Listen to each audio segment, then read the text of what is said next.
Welcome to TV 999 news. ముందుగా headlines చూద్దాం.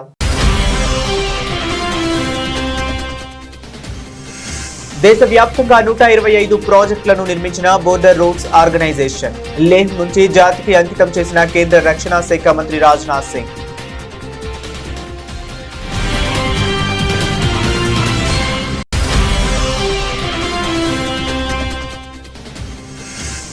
ఢిల్లీలో అవ్యక్త సాంస్కృతిక వారసత్వాన్ని కాపాడడంపై యునెస్కో సమావేశం ప్రారంభించిన విదేశాంగ మంత్రి జైశంకర్, కేంద్ర మంత్రి గజేంద్ర సింగ్ షెకావత్.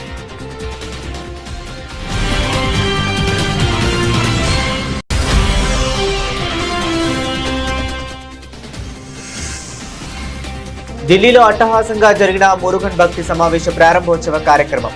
ముఖ్య అతిథిగా హాజరైన ముఖ్యమంత్రి రేఖా గుప్తా.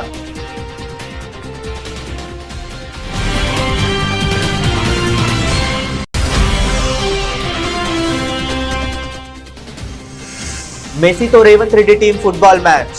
ఏర్పాట్లపై మంత్రుల సమీక్ష. మెస్సీకి కట్టుదిట్టమైన భద్రత, అభిమానులకు ప్రత్యేక సూచనలు.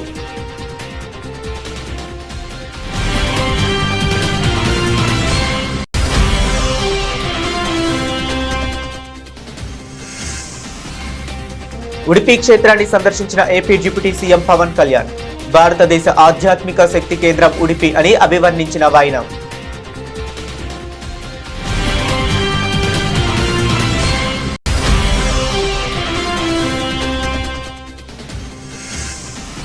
ఇందిరా పార్క్ వద్ద బీజేపీ ఆధ్వర్యంలో మహాధర్నా. హామీల అమలుపై చర్చకు రావాలంటూ సీఎం రేవంత్ కు కిషన్ రెడ్డి సవాల్.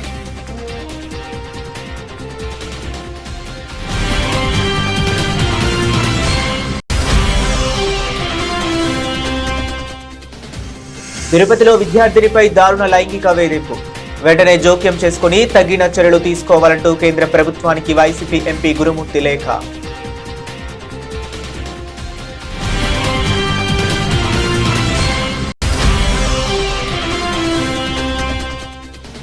ప్రభుత్వంపై మాజీ మంత్రి బీఆర్ఎస్ సీనియర్ నేత హరీష్ రావు తీవ్ర విమర్శలు.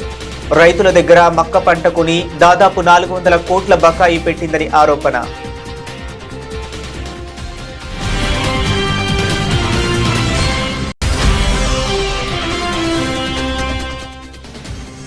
ఐఎస్ఎస్ఎఫ్ వరల్డ్ కప్ ఫైనల్లో స్వర్ణం గెలిచిన భారత షూటర్ సిమ్రాన్ ప్రీత్ కౌర్ బార్ మహిళల 25 మీటర్ల పిస్టల్ తుది పోరులో 41 పాయింట్లతో విజయం.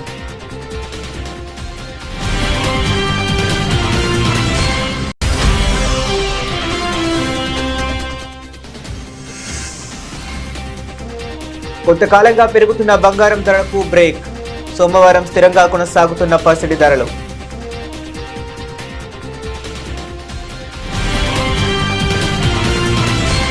ఇక డీటెయిల్స్ చూస్తే, దేశవ్యాప్తంగా బోర్డర్ రోడ్స్ ఆర్గనైజేషన్ నిర్మించిన 125 ప్రాజెక్టులను కేంద్ర రక్షణ శాఖ మంత్రి రాజ్నాథ్ సింగ్ లేహ్ నుంచి జాతికి అంకితం చేశారు. దేశ సరిహద్దుల్లో మౌలిక సదుపాయాల కల్పనకు ప్రభుత్వం కట్టుబడి ఉండడానికి ఈ ప్రాజెక్టులే నిదర్శనమని అన్నారు. ఈ సందర్భంగా లేహ్లో ఏర్పాటు చేసిన కార్యక్రమంలో రాజ్నాథ్ సింగ్ మాట్లాడుతూ, ఆత్మనిర్భర్ భారత్ కు అనుగుణంగా నూతన సాంకేతికతతో సకాలంలో ప్రాజెక్టులను బీఆర్ఓ పూర్తి చేయడం అభినందనీయమని అన్నారు. మన సైనికులు సమర్థవంతంగా పనిచేసేందుకు road network, real time communication, ఉపగ్రహ ఆధారిత నిఘా వంటి సౌకర్యాలు ఎంతగానో దోహదపడతాయని అన్నారు. మన సైనికుల శౌర్యం, ధైర్యం మనందరికీ స్ఫూర్తిదాయకమని, దేశ సేవలో ప్రాణాలు కోల్పోయిన వీరులకు ఈ ప్రాజెక్టులు అంకితమని పేర్కొన్నారు.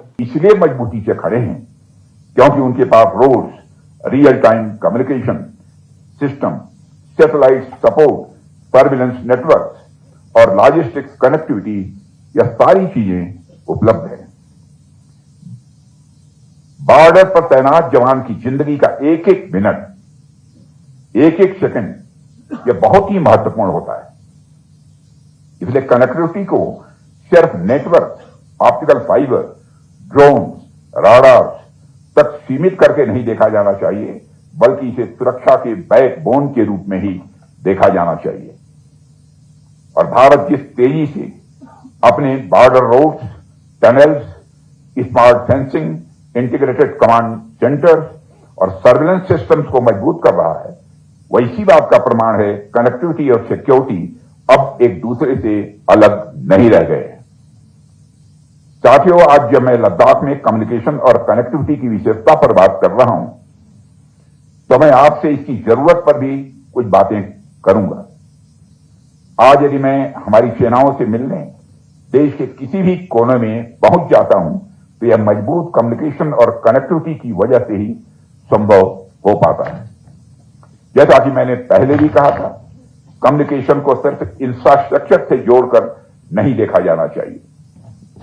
यह बहुत व्यापक शब्द है। कम्युनिकेशन समाज की शांति, हार्मनी और अंडरस्टैंडिंग के लिए भी बहुत ही आवश्यक है।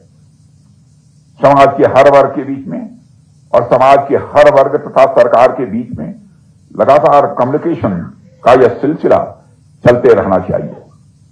डिप्लोमेसी हो, सामाजिक संबंध हो या परिवार हो, अगर कम्युनिकेशन कमजोर हो जाए तो संबंध प्रायः कमजोर पड़ जाते हैं।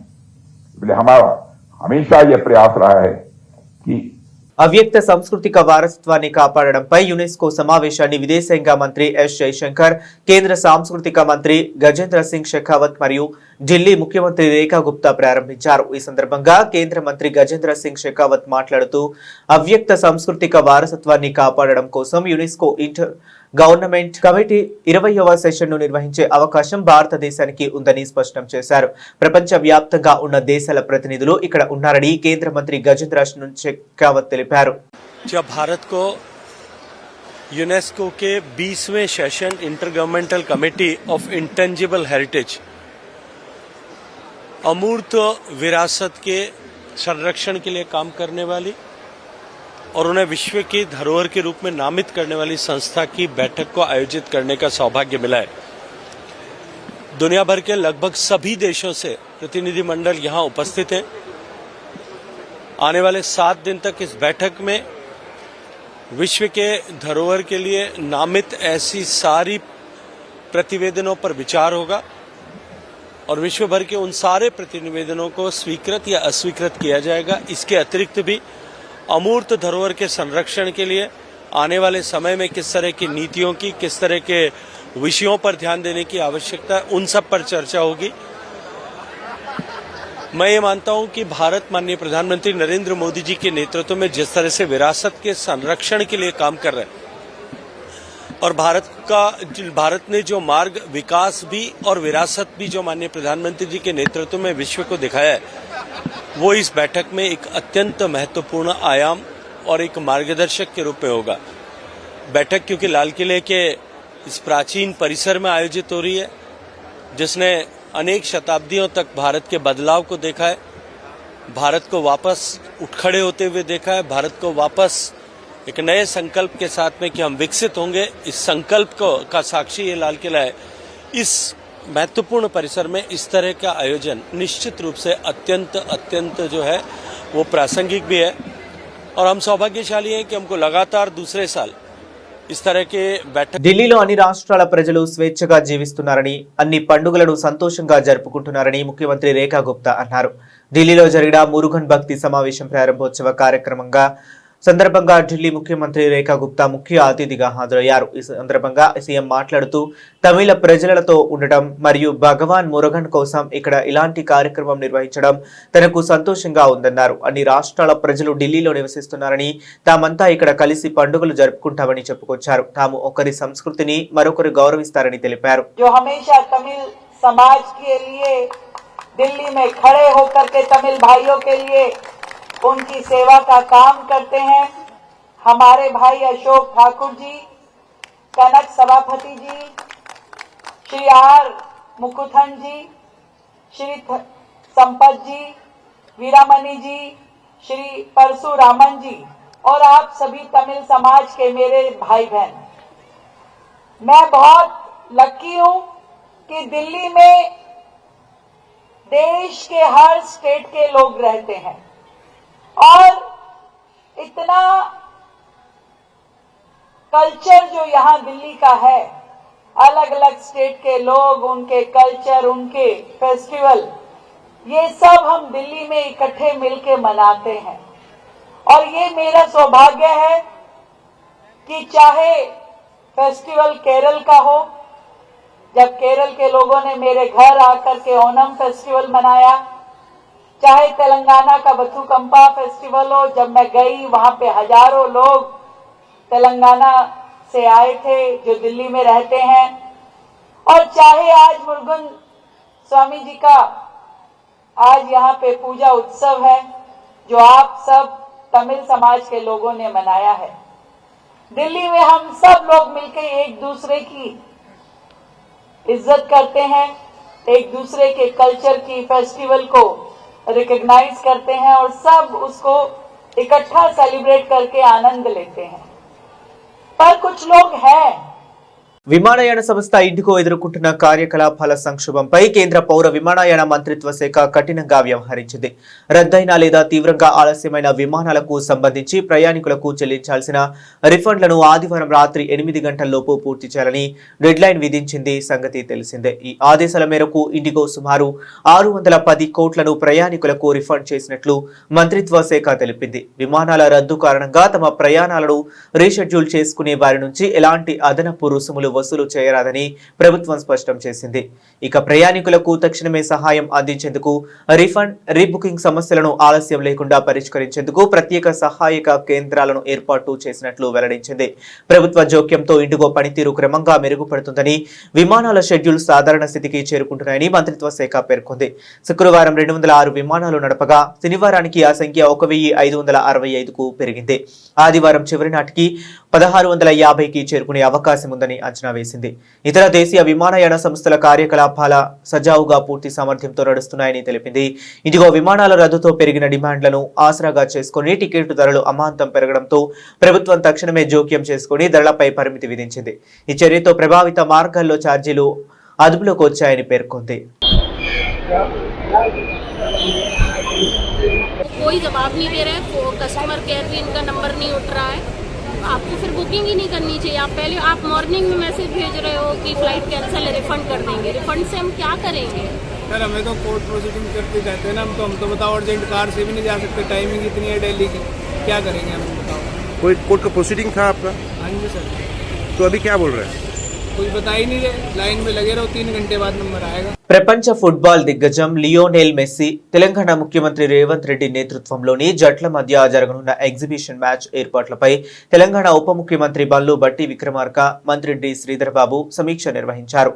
డిసెంబర్ 13న జరగనున్న ఈ మ్యాచ్ కోసం చేస్తున్న సన్నాహాలను తెలంగాణ క్రీడా ప్రాధికార సంస్థ chairman Shivasena Reddy, Rachakonda police commissioner Sudheer Babu తదితర ఉన్నతాధికారులు మంత్రులకు వివరించారు. ఈ సందర్భంగా భట్టి విక్రమార్క మాట్లాడుతూ వేలాది మంది అభిమానులు హాజరయ్యే అవకాశం ఉన్నందున భద్రతా సౌకర్యం దృష్ట్యా అందరూ ముందుగానే వచ్చి తమ సీట్లలో కూర్చోవాలని సూచించారు.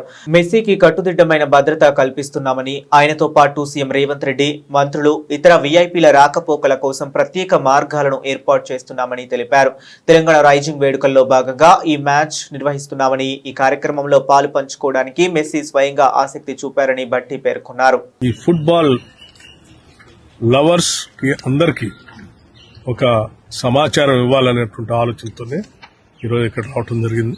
మీ అందరికీ తెలిసిన విషయమే, రాష్ట్ర ప్రభుత్వం పెద్ద ఎత్తున 8-9 తారీఖుల్లో తెలంగాణ రైజింగ్ గ్లోబల్ సమ్మిట్ పెద్ద ఎత్తున జరుగుతూ ఉంది. ఈ Telangana rising global summit, economic summit సందర్భంగా 2047 విజన్ డాక్యుమెంట్ ని తెలంగాణ రాష్ట్ర ప్రభుత్వం రిలీజ్ చేయబోతా ఉంది. ఈ తెలంగాణ రైజింగ్ గ్లోబల్ సమ్మిట్ సందర్భంగా జరిగేటువంటి సంబరాల్లో రాష్ట్ర వ్యాప్తంగా ఈరోజు ఈ సంబరాలు మొదలైనాయి. ఈ సంబరాలకు సంబంధించి 1వ తారీఖు నుంచే ఇప్పటికే అనేక జిల్లాల్లో రాష్ట్ర ముఖ్యమంత్రి, అలాగే మిగతా మంత్రివర్గ సహచరులందరూ కూడా ఆ జిల్లాల్లో పాల్గొని పెద్ద ఎత్తున సంబరాలు జరుపుతున్నటువంటి విషయం కూడా తెలిసిందే. జిల్లాలన్నీ అయిపోయిన తర్వాత పెద్ద ఎత్తున రాష్ట్ర రాజధాని హైదరాబాద్ నగరం, దాంతో పాటు భవిష్యత్తులో నిర్మించేటువంటి అద్భుతమైనటువంటి భారత్ ఫ్యూచర్ సిటీలో ఈ తెలంగాణ రైజింగ్ గ్లోబల్ సమ్మిట్ కార్యక్రమాన్ని 8-9 తారీఖుల్లో ఏర్పాటు చేస్తూ ఉన్నాం. దీని సందర్భంగా ప్రపంచవ్యాప్తంగా అనేక దేశాల నుంచి, అనేక ఖండాల నుంచి ఆయా వ్యవస్థలకి, సంస్థలకు సంబంధించిన దిగ్గజాలు వస్తూ ఉన్నారు. అలాగే ప్రపంచవ్యాప్తంగా మీ అందరికీ తెలిసిందే, is going to come to our beautiful city of Hyderabad, and that too Telangana. We will be playing a friendly match against Chief Minister level versus Messi level. And in fact, our Honorable Chief Minister, Mr. Revanth Reddy, will be leading the Chief Minister's 11 team against the Messi 11 team. And in that regard, our Honorable Deputy Chief Minister today, along with all the senior officials of the police and the organizers and the SAP chairman and all of the colleagues, we are all here to see the security arrangements because this is a high priority match. And many people who are the football players, who are the football lovers, not only from Hyderabad or different parts of South India and also from different parts of India, and Lionel Messi fan followers will be coming down to watch this friendly match. And in fact, it's not only about a friendly match over here. He is here for a social cause. So, and here, and we have invited the Chief Minister and Honorable Deputy Chief Minister has invited him to be part and parcel of our Telangana Rising 2047. And we are so fortunate. And in fact, when Andhra Pradesh ఉప ముఖ్యమంత్రి పవన్ కళ్యాణ్ కర్ణాటకలోని ప్రముఖ పుణ్యక్షేత్రం ఉడిపిని దర్శించుకున్నారు. ఈ పవిత్ర భూమి భారతదేశపు ఆధ్యాత్మిక శక్తి కేంద్రమని ఆయన అభివర్ణించారు. శ్రీకృష్ణుడు నిత్యం కొలువై ఉండే ఈ నీలపై అడుగు పెట్టడం తన అదృష్టమని పేర్కొన్నారు. బృహత్ గీతోత్సవం శుభ సందర్భంగా స్వామివారి ఆశీస్సులు కోరుకోవడానికి ఇక్కడికి వచ్చానని తెలిపారు. ఈ సందర్భంగా పవన్ కళ్యాణ్ మాట్లాడుతూ శ్రీకృష్ణుడు కొలువైన ముఖ్య ప్రాణ హనుమంతుడు శాశ్వత సంరక్షకుడిగా నిలిచిన జగద్గురు మధ్వాచార్యులు తన జ్ఞానంతో ఎందరినో చైతన్యపరిచిన పవిత్ర భూమి ఉడిపి మన నాగరికతకు ఆత్మలాంటి భగవద్గీత సందేశాన్ని జరుపుకునేందుకు భక్తులతో కలవడం ఆనందంగా ఉంది అని తెలిపారు. శ్రీ సుగుణేంద్ర తీర్థ స్వామీజీ దార్శనిక మార్గదర్శకత్వంలో ఈ పవిత్ర భూమి చారిత్రక ఆధ్యాత్మిక ఉద్యమాలకు సాక్షిగా నిలుస్తుందని పవన్ ప్రశంసించారు. కోటి భగవద్గీత చేతిరాత ప్రాజెక్టు నుంచి లక్ష కంఠ పారాయణం వరకు చేపట్టిన కార్యక్రమాలు ప్రపంచ వ్యాప్తంగా లక్షలాది మందికి స్ఫూర్తినిస్తున్నాయని కొనియాడారు. భగవద్గీత సందేశం మన చర్యలకు మార్గనిర్దేశం చేసి సమాజాన్ని బలోపేతం చేసి జాతీయ స్ఫూర్తిని ఉన్నత స్థాయికి తీసుకువెళ్లాలని ఆకాంక్షించారు.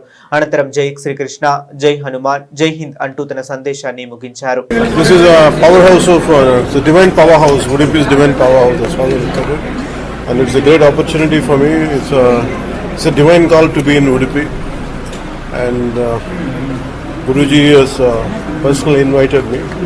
So I'm grateful and fortunate to be in such a great event. More than 1 crore handwritten Bhagavad Gita had been written, and also 1 lakh people reciting the Gita Parayana. To be a part of this is an amazing experience for me. I'm looking forward to do it. Congress BRS పార్టీల మధ్య ఎలాంటి తేడా లేదని, ఈ రెండు కుటుంబ అవినీతి పార్టీలేనని కేంద్ర మంత్రి కిషన్ రెడ్డి తీవ్ర స్థాయిలో విమర్శించారు. కాంగ్రెస్ ప్రభుత్వం అధికారంలోకి వచ్చి 2 ఏళ్లు గడుస్తున్నా ఎన్నికల హామీలను అమలు చేయడంలో విఫలమైందని ఆరోపించారు. హైదరాబాద్లోని ఇందిరా పార్క్ ధర్నా చౌక్ వద్ద బీజేపీ 2 ఏళ్ల కాంగ్రెస్ నయవంచన పాలన పేరుతో మహాధర్నా నిర్వహించింది. ఈ సందర్భంగా కాంగ్రెస్ ప్రభుత్వం నెరవేర్చని హామీలపై ఒక ఛార్జ్ షీట్ ను విడుదల చేశారు. ఈ కార్యక్రమంలో కిషన్ రెడ్డి మాట్లాడుతూ 10 ఏళ్ల బీఆర్ఎస్ పాలనలో కేసీఆర్ కుటుంబం రాష్ట్రాన్ని ఎలా దోచుకుందో చూశామని, ఇప్పుడు కాంగ్రెస్ పాలనలోనూ అదే జరుగుతుందని ఆరోపించారు. కేసీఆర్ పోయి రేవంత్ రెడ్డి వచ్చారంటే పాలనలో దోపిడీలో ఎలాంటి మార్పు లేదు అని ఆయన వ్యంగ్యాస్త్రాలు సంధించారు. ఏ రంగంలో మార్పు వచ్చిందో చెప్పాలి. ఒకటి మాత్రం మార్పైంది. కేసీఆర్ పోయి రేవంత్ రెడ్డి వచ్చాడు. మరి గులాబీ జెండా పోయి చేయి గుర్తు జెండా వచ్చింది తప్ప ఈ తెలంగాణలో ఏ మార్పు రాలా. పరిపాలనలో మార్పు రాలా, దోపిడీలో మార్పు రాలా, అవినీతిలో మార్పు రాలా, ప్రజలకు ఇచ్చినటువంటి హామీలు అమలు చేయడంలో మార్పు రాలా, ఏ రంగంలో కూడా మార్పు రాలా. చివరకు పార్టీ ఫిరాయింపుల్లో కూడా మార్పు రాలేదు. ఈరోజు ఈ రాష్ట్రంలో ఫిరాయింపు రాజకీయాలు ఏ రకంగా పెరిగాయో మనం చూస్తూ ఉన్నాం. రాజశేఖర రెడ్డి గారు ఉన్నప్పుడు టీఆర్ఎస్ ఎమ్మెల్యేలు మూకమ్ముడిగా కాంగ్రెస్ పార్టీలో చేరారు. కేసీఆర్ ఉన్నప్పుడు కాంగ్రెస్ ఎమ్మెల్యేలు మూకుమ్మడిగా కాంగ్రెస్ నుంచి బీఆర్ఎస్లో చేరారు.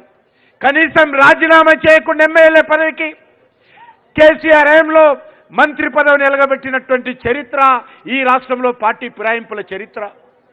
మళ్ళీ ఈరోజు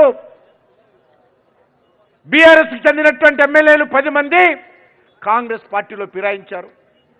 దేంట్లో మార్పు వచ్చిందో ఈరోజు రాహుల్ గాంధీ చెప్పాలి. ఏ రకమైనటువంటి మార్పుతో కూడినటువంటి పరిపాలన తెలంగాణలో అందిస్తా ఉన్నారో ఈరోజు రేవంత్ రెడ్డి చెప్పాలి. రైతులకు ఇచ్చినటువంటి హామీలు అమలు జరిగాయా? నిరుద్యోగులకు ఇచ్చినటువంటి హామీలు అమలు జరిగాయా? మహిళలకు ఇచ్చినటువంటి హామీలు అమలు జరిగాయా? బీసీలకు ఇచ్చినటువంటి హామీలు అమలు జరిగాయా? ఎస్సీ ఎస్టీలకు ఇచ్చినటువంటి హామీలు అమలు జరిగాయా? తెలంగాణ ఉద్యమకారులకు ఇచ్చినటువంటి హామీలు అమలు జరిగాయా? ఉద్యోగస్తులకు ఇచ్చినటువంటి హామీలు అమలు జరిగాయా? ఏ విషయంలో మీరు మంచి పరిపాలన పేరు మీద, మార్పు పరిపాలన పేరు మీద, ప్రజా పరిపాలన పేరు మీద, ఇందిరమ్మ పాలన పేరు మీద మీరు పరిపాలన గద్దె మీద కూర్చున్నారో, 2 సంవత్సరాలు పరిపాలన చేశారో రేవంత్ రెడ్డి చెప్పాల్సినటువంటి అవసరం ఉంది. తిరుపతిలోని జాతీయ సంస్కృత విశ్వవిద్యాలయంలో బీఈడీ విద్యార్థినిపై assistant professor doctor Laxman Kumar దారుణ లైంగిక వేధింపులకు పాల్పడ్డారని, ఇంకా బ్లాక్మెయిల్ కూడా చేస్తున్నారని, అదే విషయాన్ని ఆమె లిఖితపూర్వకంగా కూడా ఫిర్యాదు చేసిందని తిరుపతి ఎంపీ ఎం గురుమూర్తి వెల్లడించారు. అత్యంత దారుణమైన ఈ కేసులో వెంటనే జోక్యం చేసుకుని తగిన చర్య తీసుకోవాలని కోరుతూ ఆయన కేంద్ర విద్యాశాఖ మంత్రి ధర్మేంద్ర ప్రధాన్తో పాటు జాతీయ మహిళా కమిషన్, జాతీయ షెడ్యూల్డ్ కులాల కమిషన్, జాతీయ మానవ హక్కుల సంఘానికి లేఖలు రాశారు. తిరుపతిలోని జాతీయ సంస్కృత విశ్వవిద్యాలయ ప్రాంగణంలో ఈ తరహా ఘటన దురదృష్టకరమన్న తిరుపతి ఎంపీ అక్కడ పరిస్థితి దారుణంగా ఉందని ఆందోళన వ్యక్తం చేశారు. వెంటనే ఈ విషయంలో జోక్యం చేసుకుని పూర్తి పారదర్శకంగా సమగ్ర విచారణ జరిపించాలని కేంద్ర విద్యాశాఖ మంత్రిని కోరారు. వెంటనే ఆ అసిస్టెంట్ ప్రొఫెసర్ ను సస్పెండ్ చేసి అరెస్టు చేయాలని డిమాండ్ చేశారు. I am deeply shocked and disturbed by the incident at National Sanskrit University in Tirupati, where a young woman student was sexually exploited by an assistant professor, Dr. Lakshman Kumar, and then blackmailed by another faculty member. This is not just a crime against one student. It is an attack on dignity, safety, and humanity. I strongly condemn this disgusting behavior and demand immediate strict action against everyone who is involved in this case. No student should ever fear harassment in the educational institutions that is supposed to protect and guide them. I urge the police and the government to take stringent actions against them who is involved in this case. CM Revanth రెడ్డివి అన్ని అబద్ధాలు అని మాజీ మంత్రి BRS senior నేత హరీష్ రావు అన్నారు. రేవంత్ రెడ్డి చిల్లర మాటలు మానుకోవాలని హితవు పలికారు.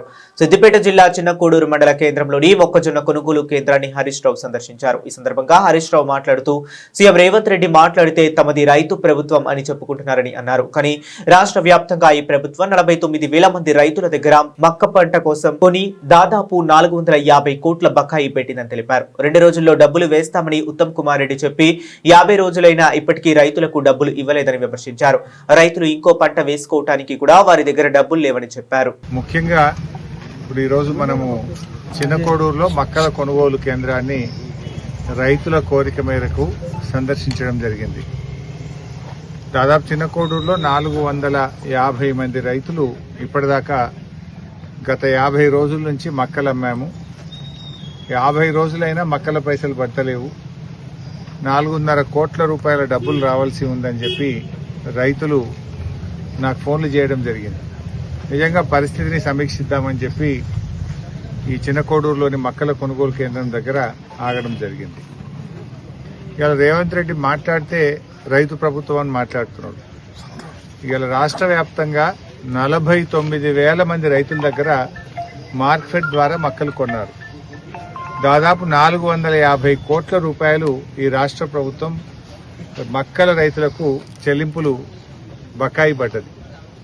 ఉత్తమ్ కుమార్ రెడ్డి, రేవంత్ రెడ్డి గారు మాట్లాడినప్పుడల్లా మేము 48 గంటల్లో రైతులకు డబ్బులు ఇస్తున్నాం, పంట కొన్న 2 రోజుల్లోనే రైతుల అకౌంట్లలో డబ్బులు పడతాయని హైదరాబాద్లో కూర్చొని మాట్లాడుతూ ఉన్నారు. నేను మాట్లాడుతున్నది మక్కల కొనుగోలు కేంద్రం దగ్గర రైతుల మధ్య నిలబడి మాట్లాడుతున్నాను.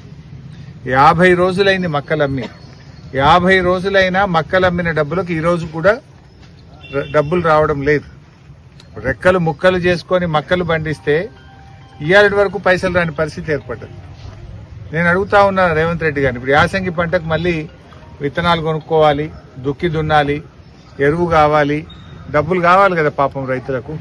నువ్వు 50 రోజులైనా డబ్బులు ఇవ్వకపోవడం వల్ల ఏం చేస్తున్నారు రైతులు?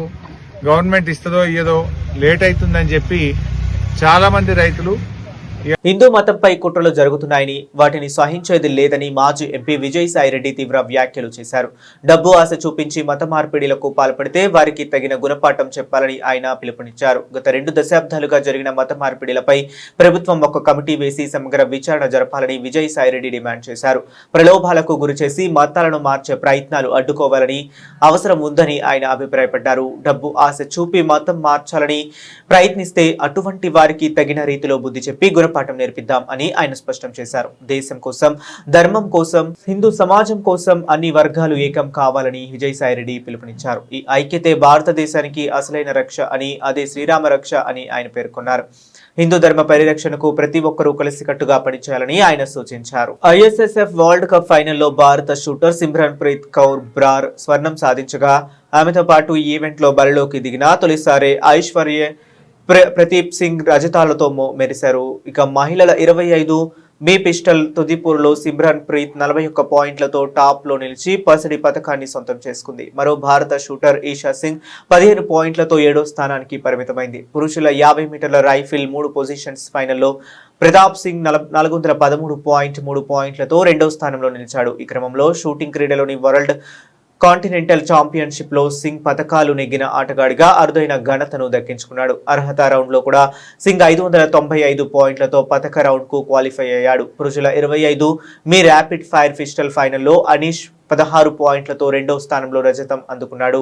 కాగా విజయ్ వీర్ సిద్ధు త్రుటిలో కాంస్యం చేజార్చుకుని 4వ స్థానంలో నిలిచాడు. గత కొంతకాలంగా పెరుగుతున్న బంగారం ధరలకు సోమవారం స్వస్తి పలికింది. దేశీయ మార్కెట్లో పసిడి ధరలు స్థిరంగా కొనసాగుతుండగా వెండి ధర స్వల్పంగా పెరిగింది. అంతర్జాతీయ నెలకొన్న భౌగోళిక, రాజకీయ అనిశ్చితుల నేపథ్యంలో పెట్టుబడిదారులు బంగారాన్ని సురక్షితమైన పెట్టుబడిగా భావిస్తున్నారు. దీనికి తోడు డాలర్తో రూపాయి మారకం విలువ క్షీణించడం కూడా పసిడి ధరలు అధిక స్థాయిలో నిలకడగా ఉండడానికి కారణంగా భావిస్తున్నారు. సోమవారం ఉదయం మార్కెట్ ధర ప్రకారం హైదరాబాద్, విజయవాడ మార్కెట్లో 10 గ్రాముల 24 క్యారెట్ల బంగారం ధర 1,30,140 వద్ద స్థిరంగా ఉంది. అదేవిధంగా 10 గ్రాముల 22 క్యారెట్ల బంగారం ధర 1,19,300గా కొనసాగుతుంది. దేశ రాజధాని ఢిల్లీలో 10 గ్రాముల 24 క్యారెట్ల పసిడి 1,30,290 పలుకుతుండగా 22 క్యారెట్ల బంగారం ధర 1,19,440 వద్ద ఉంది. ముంబై, చెన్నై, బెంగళూరు వంటి ప్రధాన నగరాల్లో కూడా దాదాపు ఇవే ధరలు కొనసాగుతున్నాయి. మరోవైపు వెండి ధరలో స్వల్ప పెరుగుదల కనిపించింది. నిన్నటితో పోలిస్తే కేజీ వెండిపై 100 పెరిగింది. దీంతో హైదరాబాద్, విజయవాడలలో కేజీ వెండి ధర 1,95,800కు చేరింది. బులెటిన్ ముగించే ముందు మరొకసారి హెడ్లైన్స్ చూద్దాం. దేశవ్యాప్తంగా 125 ప్రాజెక్టులను నిర్మించిన బోర్డర్ రూట్స్ ఆర్గనైజేషన్. లేహ్ నుంచి జాతికి అంకితం చేసిన కేంద్ర రక్షణ శాఖ మంత్రి రాజ్నాథ్ సింగ్.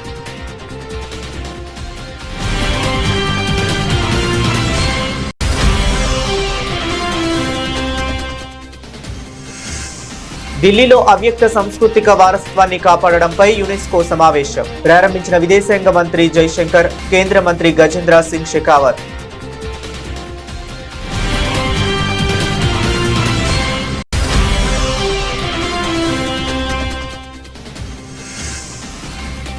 ఢిల్లీలో అట్టహాసంగా జరిగిన మురుగన్ భక్తి సమావేశ ప్రారంభోత్సవ కార్యక్రమం. ముఖ్య అతిథిగా హాజరైన ముఖ్యమంత్రి రేఖా గుప్తా.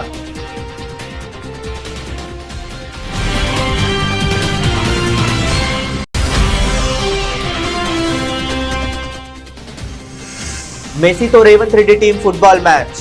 ఏర్పాట్లపై మంత్రుల సమీక్ష. మెస్సీకి కట్టుదిట్టమైన భద్రత, అభిమానులకు ప్రత్యేక సూచనలు.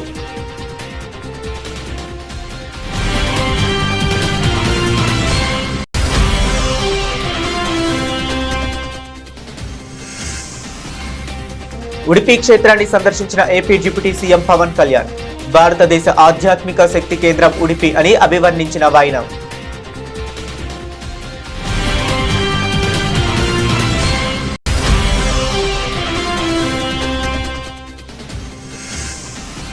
ఇందిరా పార్క్ వద్ద బీజేపీ ఆధ్వర్యంలో మహాధర్నా. హామీల అమలుపై చర్చకు రావాలంటూ సీఎం రేవంత్ కు కిషన్ రెడ్డి సవాల్.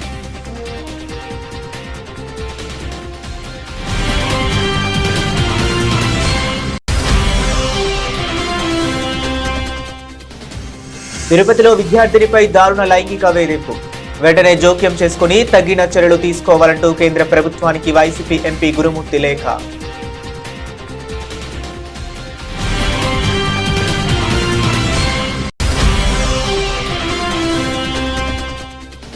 ప్రభుత్వంపై మాజీ మంత్రి బీఆర్ఎస్ సీనియర్ నేత హరీష్ రావు తీవ్ర విమర్శలు. రైతుల దగ్గర మక్క పంట కొని దాదాపు 400 కోట్ల బకాయి పెట్టిందని ఆరోపణ.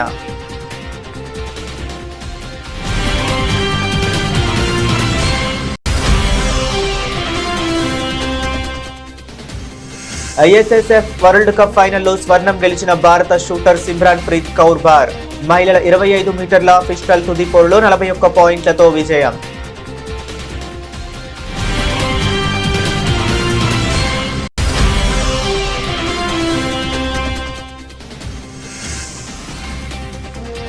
కొంతకాలంగా పెరుగుతున్న బంగారం ధరకు బ్రేక్. సోమవారం స్థిరంగా కొనసాగుతున్న పసిడి ధరలు.